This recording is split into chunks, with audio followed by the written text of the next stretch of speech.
歡迎嚟到懸疑檔案。2019年5月3號下晝3點 ，Matt 返到咗屋企，一行入廚房就發現17歲嘅女 Ellie 瞓喺血泊中，已經冇咗生命跡象。於是佢即刻報警。警方到咗現場之後，發現 Ellie 面部向下瞓喺血泊中，手上仲揸住一把刀，睇起嚟好似係自我了結。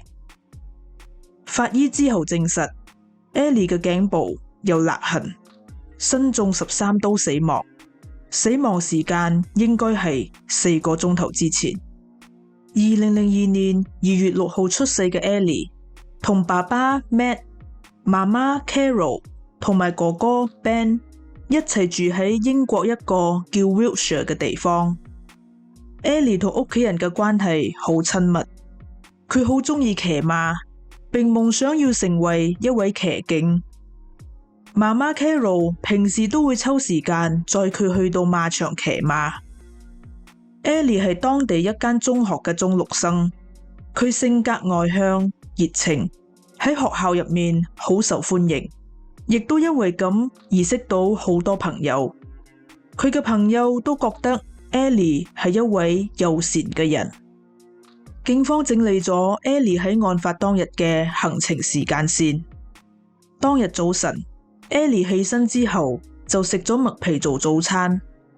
由於 Ellie 當日早晨並冇堂，所以佢就留喺屋企，並約咗一位朋友喺中午時分過嚟車埋佢一齊返學。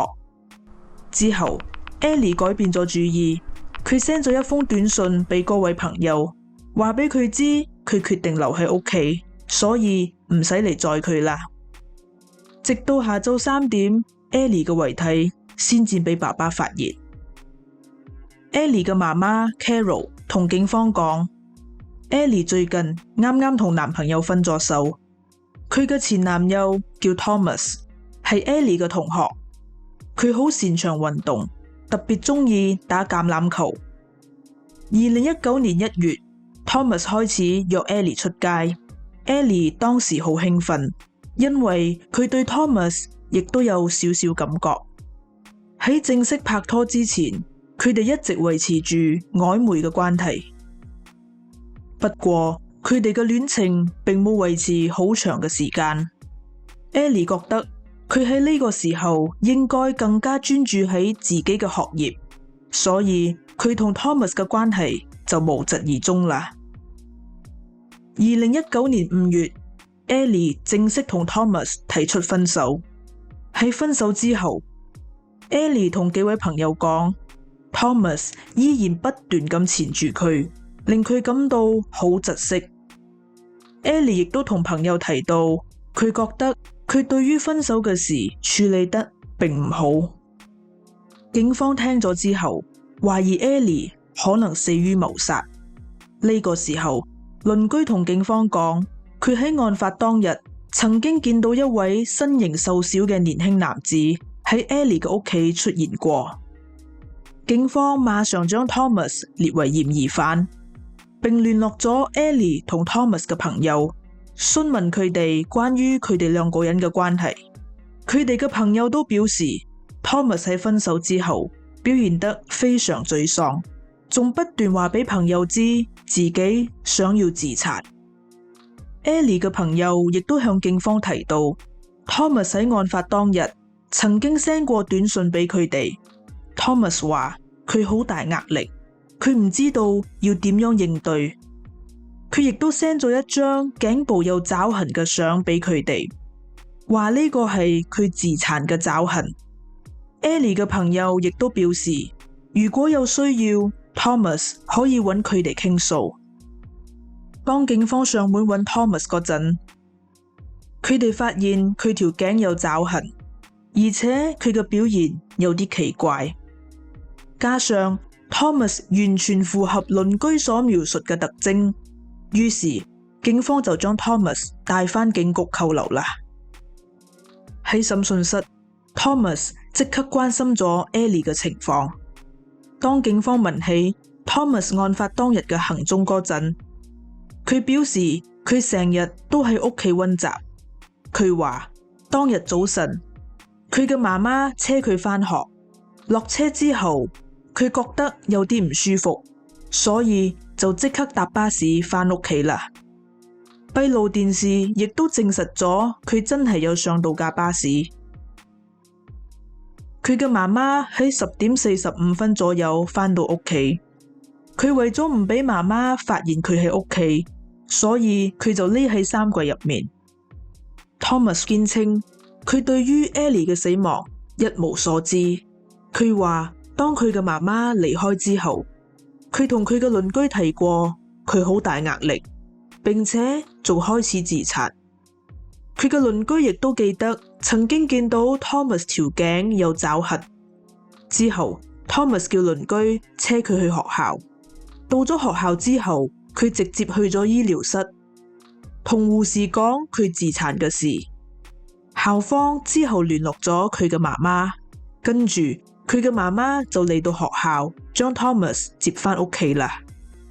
警方之後調查咗 Thomas 嘅電話記錄，發現佢喺度講大話。案發當日大約10:50，佢嘅手機同屋企嘅 WiFi 斷開連接，證明佢已經離開咗屋企。10:53，手機定位顯示 Thomas 嚟到咗 Ellie 嘅屋企，並喺11:51離開。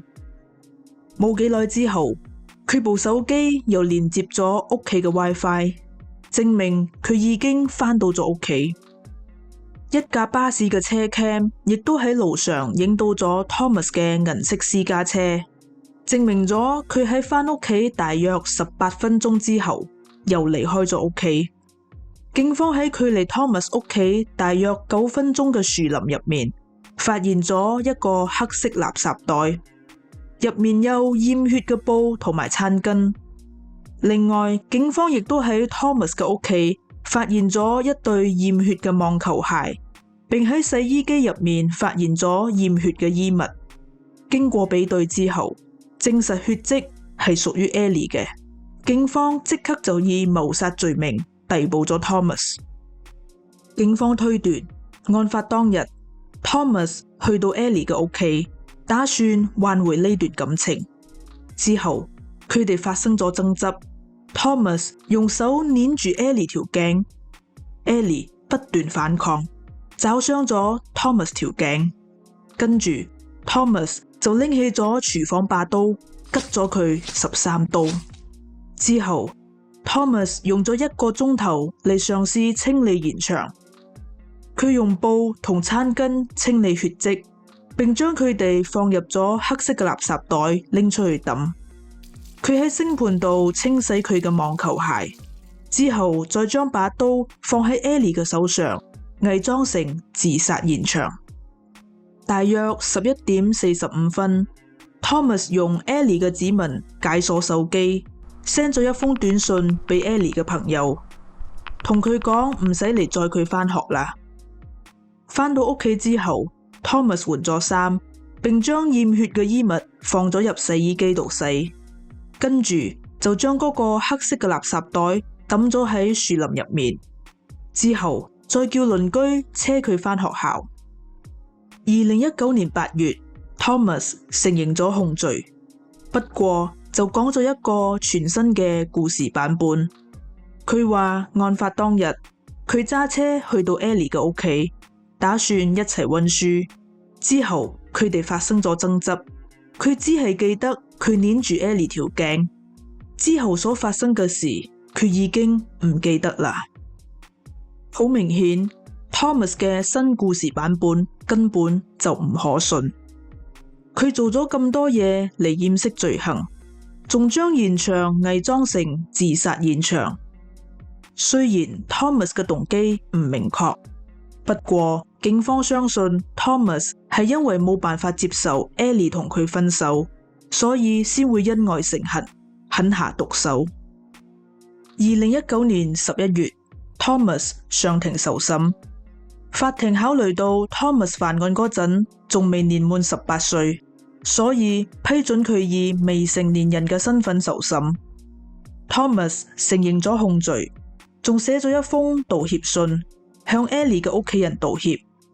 辯方亦都指出，佢喺犯案嗰陣受到精神問題困擾。最終 Thomas 被控謀殺罪成，判處終身監禁，12年後可以申請假釋。喺 Thomas 被判刑之後， Ellie 嘅媽媽 Carol 發起咗一個活動，希望政府可以擬定一條新法例，令到青少年殺人犯可以以成年人嘅身份受審。2021年3月，呢條法例正式通過，並被命名為 Alice Law。所有青少年殺人犯一經定罪，最低嘅刑期為27年。雖然呢條法例唔可以令到 Thomas 嘅案件重審，但係 Carol 亦都感到欣慰，因為佢知道如果之後再有類似嘅案件發生，犯人將會獲得更重嘅刑罰。佢相信 Ellie 在天之靈亦都會為呢件事而感到驕傲。